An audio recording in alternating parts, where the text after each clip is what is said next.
We believe that any woman should have the right to ask for a termination of pregnancy within the first 3 months of pregnancy, because we believe that she alone should make the responsible decision whether she wants this pregnancy to continue or not. Henry Morgentaler emerged as a public advocate for abortion in October of 1967 when he testified before a government committee. Born in 1923 in Poland, the young Montreal doctor survived the Holocaust, spending time inside the concentration camps Auschwitz and Dachau. In other words, Henry Morgentaler was used to a fight, and in 1969 he got one when he began performing what would end up being thousands of illegal abortions.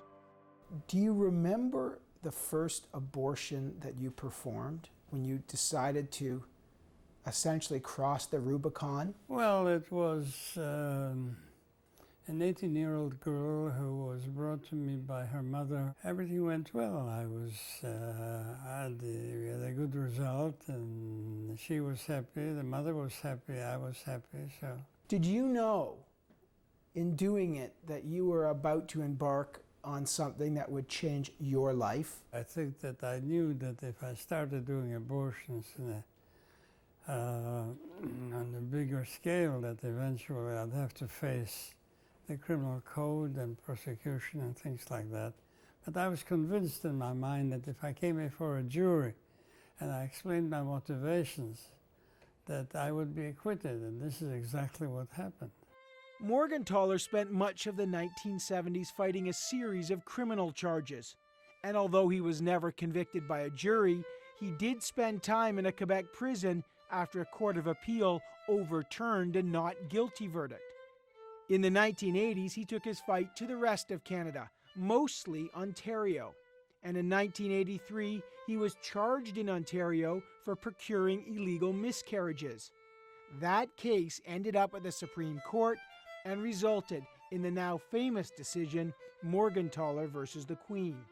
But now, at the age of 84, with his third wife, Arlene, beside him, Henry Morgentaler invited us into his home to speak candidly about the personal events that motivated his long struggle, from his life during World War II to the serious stroke he suffered from last year.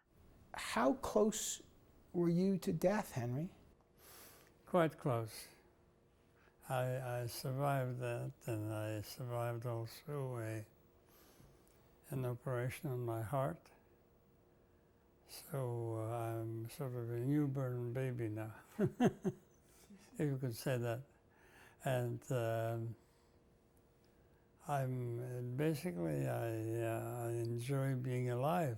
Did you ever struggle philosophically with the abortion question? I mean, what would give us your... Sure. I struggled with all this. I'm a thinking person. I came to the conclusion that here was a law and a practice that was based on wrong assumptions, mostly religious, and that it was time for somebody, and that was me, to raise this issue so that women would be protected against all the hazards of bad abortion, self-induced abortion,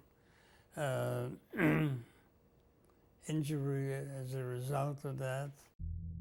But even though Henry Morgentaler won all these arguments in the Supreme Court, the battle on the ground has raged on. In 1992, his clinic in Toronto was bombed, and he and thousands of women who use his clinics have been subjected to years of threats and verbal abuse. And even today, access to abortion is far from guaranteed. The procedure is still not available in every province, and it remains expensive. Women in rural and northern communities have to travel hundreds of miles or more in order to obtain the procedure. For Morgentaler, the fight goes on. What was the most frightening time for you? You knew that any time somebody could just fire a bullet into me, and that was it, you know.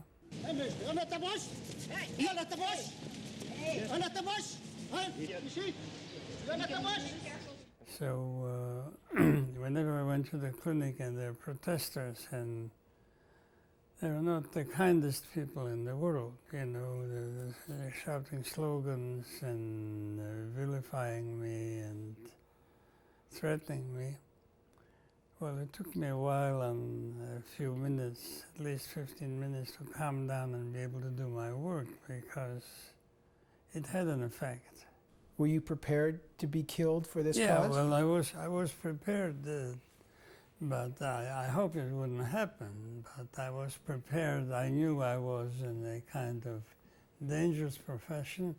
I knew that doctors were being shot. I knew that I was a target. And I was determined to be able to continue in spite of all that. Morgentaler often says that his life has been given in the service of women.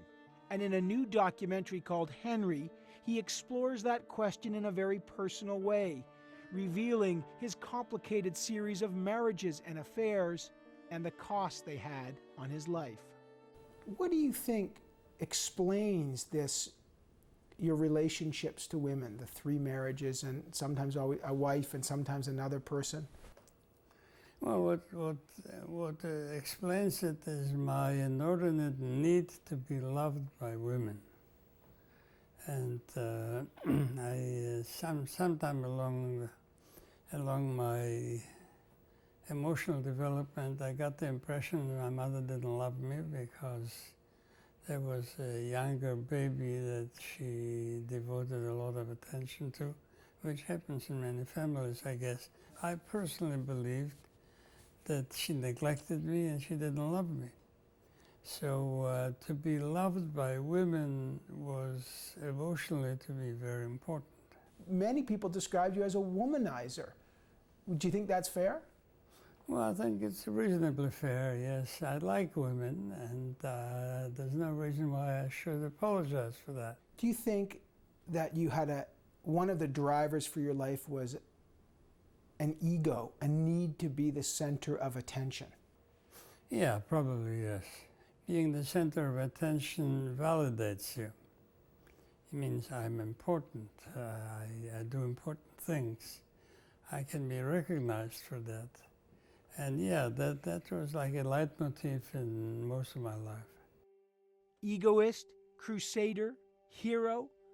20 years after the Supreme Court decision that changed so many lives, Henry Morgentaler remains one of the most controversial and complicated figures in Canadian history. And as if recognizing this, at the end of our interview, Morgentaler gave me a book of poems that he's just put together in which he explores his inner life and perhaps gives an insight into just who he really is. This poem is called The Goddess of the Golden Breast. My God is a goddess with golden breasts, dripping milk and honey. A suckling baby am I, nursing at the golden breasts. The whole world is one big breast, and I am the suckling. I lie in the Caribbean sun, and the pores of my skin suck in the rays of the sun. The sea is a sea of milk. The mountains are giant nipples. The earth in its splendor is the mother's body, producing milk for me. Sometimes I would like to devour the breast that is feeding me, to tear at the nipple and bite it, but could not stand losing it. It feels so good to suck and suck and suck. Sometimes I feel that the nipple drips poison that goes straight to my heart, and by the magic power keeps me from growing out of needing the breast. I spit and reject the poisoned milk. I hit and curse the breast and the mother. I smash the goddess to bits, and then I look at myself, helpless, small and hungry, and cry. And the mother goddess appears, her golden nipples full of milk and honey, and I suck again and drink again, and again I am a little suckling.